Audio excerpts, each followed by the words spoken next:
এই শীতটা এমন না যেমন কম্বল ছাড়া শীতটা যেন ইলিগাল লাগে, তাই না? শীতে শুধু কম্বল না, মানুষও দুই দলে ভাগ হয়ে যায়। আমাদের পরিবার না তৃতীয় দলে, যাই বিয়েতে খায় আর পেটের অসুখ বাধায়।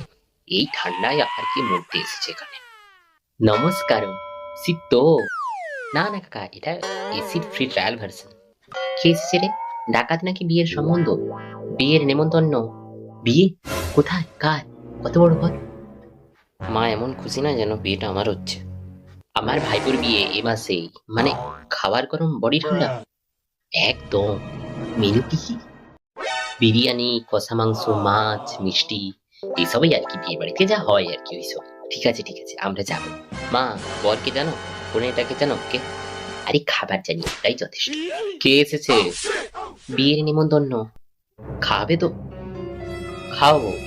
তাহলে আমরা কাকা, শীতে বিয়ে মানে ঠান্ডা লাইন প্লেটে দিত, এই তিনটাই কম্বো তো আর কি। বিয়ের মজা তো এটাতেই। আরে মজাটা তখনই শেষ হয়ে যায় যখন খাওয়ার শেষে হাতটা ধুতে গিয়ে বরফে হাতটা জমে যায়। এই ছেলের বিয়েটাও যদি হতো, আমি তো বেঁচে আছি মা। সেটাই তো সমস্যা। দাদা, তোর বিয়ে হলে না শীতে ডবল কম্বল পাবি। কিন্তু ইএমআই লাইফ টাইম।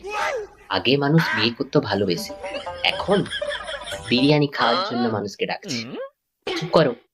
বিয়েতে গিয়ে না মানুষ শুধু তিনটে জিনিস জানে: খাবার, কাকে দেখবে, আর কবে নিয়ে পালাবে। এবার সবাই নতুন জামা পরবে শীতে। নতুন জামা মানে তো শীতের ডিসিজ একটা।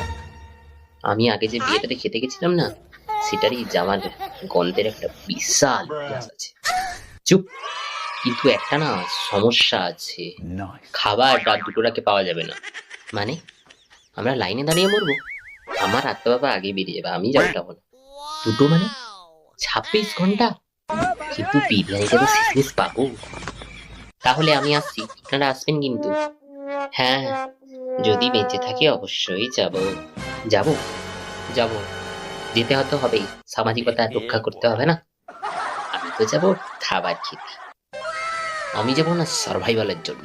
শীতের মধ্যে তোমরা জ্যাকেট পরবে, আবার বিয়ে বাড়িতে গিয়ে বিয়ের ভেতরে জ্যাকেট মানে তো ফ্যাশন ক্রাইম। আমার তো লাইফটাই ক্রাইম। কার্ডটা একবার দেখতো। স্থান বাঁকুড়া। বাঁকুড়া মানে 6 ঘন্টা ট্রেন? মানে খাওয়ারের আগেই তো ভূত হয়ে যাব। মানে আমরা যাচ্ছি না। কিন্তু বিরিয়ানি, ফ্রিজে ডাল আছে।